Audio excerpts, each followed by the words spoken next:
እውነት ለመናገር ዛሬ ሩታ ያደረገችው ነገር በጣም የሚያሳፍር ነገር ነው። ሰላም ጤና ይስጥልኝ፣ እንዴት ናችሁ? ለዚህ ቻናል አዲስ ከሆናችሁ ሰብስክራይብ በማድረግ ቤተሰቦቼ እንድትሆኑ ጋብዛለሁ። ቪዲዮ ላይክ በማድረግ ጀምሩት። እንዲሁም ቪዲዮውን አይታችሁ ሲጨርሱ የእናንተን ሀሳብ አስተያየት ኮመንት ላይ አስቀምጡልኝ። እንግዲህ ዛሬም እንደተለመደው በአዲስ ቪዲዮ መጥተናል።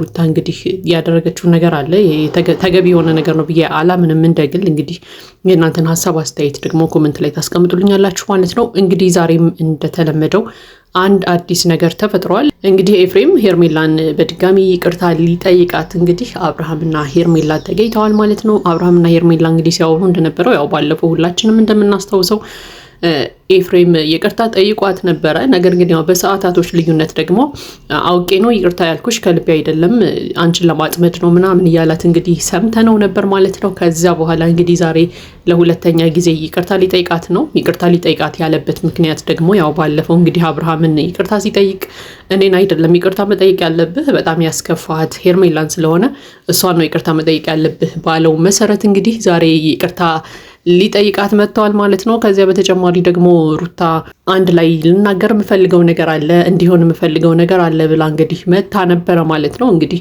ያው እንዳየነው ከሆነ ኤፍሬምም ሄርሜላን ይቅርታ ጠይቋታል።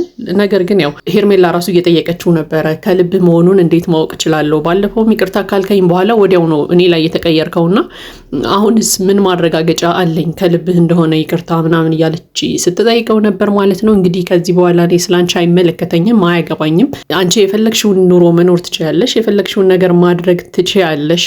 ከዚህ በኋላ እንግዲህ ሰላም ለመፍጠር ነው የምፈልገው ብሎ ይቅርታ ጠይቋታል። ይቅርታዋንም ተቀብላለች ማለት ነው። ነገር ግን ከዚሁ ጋር ተያይዞ እንግዲህ ያው ብዙ ኮመንቶችን ምናምን አንዳንድ ነገሮችንም እያየሁ ነበርና አብዛኛው ሰው ያው የኤፍሬምን ዳግም ይቅርታ አላመነውም። እኔም ብዙም አላመንኩበትም። ምክንያቱም አስተውላችሁ ከሆነ ይቅርታ ከጠየቃት በኋላ በቃ እንዴት ላምን እችላለሁ ምናምን ካለችው በኋላ በይቅርታው ተስማምታ ተቀብለዋለች ይቅርታውን። ነገር ግን ወዲያው ይቅርታ ካደረገላት በኋላ አንድ የተናገራት ቃል ነበረች፣ አንቺ በጣም የዋህ ነሽ እያላት ነበረ ማለት ነው። እና ይቅርታውን ስለተቀበለችው የዋህ ነሽ የሚያስብል ነገር ምን አለ? ባለፈው ሸውጄሽ ነበር አሁንም እየሸወድኩሽ ነው ለማለት ፈልጎ ነው ኤፍሬም አንቺ የዋህ ነሽ በጣም እያላት የነበረው ነው ወይስ ደግ ሴት ነሽ ምናምን እያላት ነው? በፍጹም እንደዛ ሊሆን አይችልም። ለማንኛውም ግን ባለፈውም ሸውደኸኛል አታለኸኝ ነበረ ምናምን ካለችው በኋላ እንግዲህ ከልቤ ነው ይቅርታዬ ምናምን ካላት በኋላ ከተቀበለችው በኋላ እንግዲህ አንቺ በጣም የዋህ ነሽ ብሎ እንግዲህ ያው ሁለት ጊዜ እንደሸወዳት ሊነግራት የፈለገ ይመስለኛል፣ እኔ እንደግል ማለት ነው። ምክንያቱም ሩታና ኤፍሬም ሰሞኑን በጣም አብዝተውታል። በቃ ሰውን በሙሉ እየዞሩ ነው ይቅርታ የሚጠይቁት፣ ሁሉንም ሰው ይቅርታ እንዲያደርግላቸው ይፈልጋሉ ምናምን እና አንዳንድ ጊዜ ይሄ ጤናማ አይመስልም እውነት ለመናገር ማለት ነው። ሌላው ደግሞ ሩታ ያደረገችው የሚገርም ነገር ደግሞ ምንድን ነው? ሄርሜላን እንግዲህ ይቅርታ ብላት ባለፈው እንደታረቁ ሁላችንም እናስታውሳለን። ዛሬ ደግሞ ጓደኛዬ እንድትሆኝ ይፈልጋለሁ በቃ በቅርብ እየተገናኘን ምናምን አይነት ወሬ ማለት ነው። ይሄ በጣም ነው የሚያሳፍረው እውነት ለመናገር። እኔ ሩታ ከእነ አብርሃም እግር ስር የማጠፋበት ምክንያት ሊገባኝ አልቻለም። በቃ አብርሃም እኮ አልፈልግሽም ብሎ በአፉ በቃላት አውጥቶ የተናገራት ሰው ነው። ከደስታ ጋር ህይወት ጀምር ያለው ምናምን የሚለውን ወሬ ስትነግረው የሆነ ቀን ላይ በቃ ተገላገልኩ ከዚህ በኋላ እኔን አትረብሽኝም ማለት ነው ብሎ ቃል በቃል የነገራት ሰው ነው አለመፈለጓን ማለት ነው። ዛሬ ደግሞ መታ ሄርሜላን ጓደኛዬ እንድትሆኝ ይፈልጋለሁ። ምን ማለት ነው ይሄ? በጣም የሚያሳፍር ነገር ነው እውነት ለመናገር። በቃ እንዴ አንዳንድ ጊዜ እኮ ማስመሰልም እኮ አለው ደረጃ አለው አይደል እንዴ? በቃ ስታስመስሉ ራሱ በቃ ሰው ይነቃብኛል አይነቃብኝም የሚባል ነገርም እኮ ያስፈልጋል። በዚህ ልክ ማስመሰል ግን በጣም የሚያሳፍር ነገር ነው እውነት ለመናገር። ምክንያቱም ሁላችንም ብንሆን አናደርገው። ስለዚህ አሁንም የሩታ ይቅርታ ከልቧ ነው ወይስ የውሸት ነው የሚለው ነገር ጥያቄ እንዲፈጥርብን አልጋናለች ማለት ነው ሩታ። ምክንያቱም በቃ ይቅርታ የጠየቅኩት ከሁሉም ሰው ጋር ሰላም መሆን ስለምፈልግ ነው ምናምን ካለችን በኋላ ሁላችንም አምነናት ነበረ። ምክንያቱም በቃ ሰላም ለመሆን ስለፈለገች ከሁሉም ጋር በቃ ይቅርታ ጠይቃ ከዛ በኋላ የራሷን ሰላማዊ ኑሮ ራሷ ትኖራለች። በቃ እነዚህ ሰዎች ጋር የሚያገናኛት የሚያጣላት ነገር የለም እያለን እያሰብን ነበረ። ግን ከነዚህ ሰዎች ስር መጥፋት አትፈልግም። አሁንም ለምንድን ነው ከነ ሄርሜላና ከነ አብርሃም ስር መጥፋት ያልፈለገችው አላውቅም።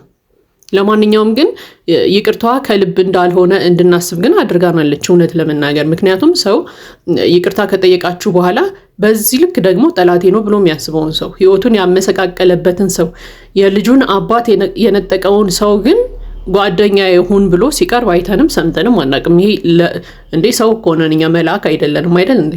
ጭራሽ ባሌ የምትለውን ሰው ነጥቃ የወሰደችባትን ሴት የልጄ አባት የምትለውን ሰው ነጥቃ የወሰደችባትን ሴት ተመልሳ መታ ጓደኛ ይሁኝ ምን ማለት ነው?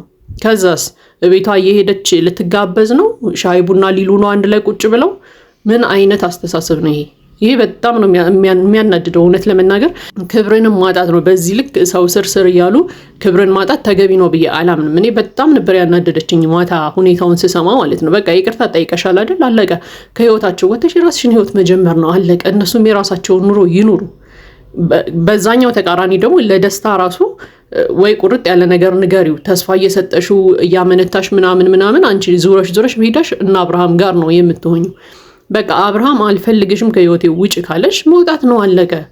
ለምንድን ነው እየሄድሽ እነሱ ጋር ከስር የምትይው? አይገባኝም እንዴ። አብርሃም እኮ በግልጽ ነግሮሻል አይደል? በቃ እኔ ከደስታ ጋር ህይወት ጀምሬያለሁ ምናምን ስትይው ተገላገልኩ ነው ያለው። ተገላገልኩ ከዚህ በኋላ እየመጣሽ አትረብሽኝም ማለት ነው አለሽ። ግን አሁንም አንቺ በይቅርታ ሰበብ ደግሞ ድጋሚ እየሄድሽ እየረበሻቸው ነው። ስለዚህ ለራስሽም ክብር ቢኖርሽ አሪፍ ነው ብዬ አስባለሁ። ለማንኛውም ግን ያው አንቺና ኤፍሬም እየጠየቃችሁ ያላችሁት ይቅርታ ከልባችሁ እንዳልሆነ ግን አሳይተሽናል ማለት ነው። ምክንያቱም ማንም ሰው ይቅርታ ከጠየቀ በኋላ በቃ የራሱ ኑሮ ነው የሚኖረው። ከጠላቱ ጋር ሂዶ ግብ አይገጥምም፣ ወይ ደግሞ ከእናንተ ስራ አልጥፋ አይባልም። እውነት ለመናገር በጣም ነውር ነው። ስለዚህ ከሄርሜላ ጋር አንቺ ጓደኛ የሚያደርግሽ ነገር የለም። በቃ አብርሃም ግልጹን ነው የነገረሽ ዛሬም።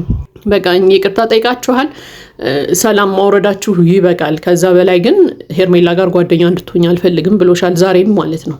ድጋሚ ደግሞ ምን ብለሽ እነሱ ጋር ለመሄድ እንደምታስቢ አላውቅም። ነገር ግን ከዚህ በላይ ራስን ማስናቅ ራስን ማዋረድ የለም ብዬ አምናለሁ። ስለዚህ ክብርሽን እንደጠበቅሽ የራስሽን ኑሮ ብትኖሪ መልካም ነው። አንዳንድ ጊዜ የሆነን ሰው ፈልገሽ እምቢ ሲልሽ ትውት ስታደርጊው ያ ሰው መልሶ ፈላጊ ሆኖ ይመጣል ወደ አንቺ። ስለዚህ እስኪ አንቺ ደግሞ ተፈላጊ ሁኚ ለትንሽ ጊዜ።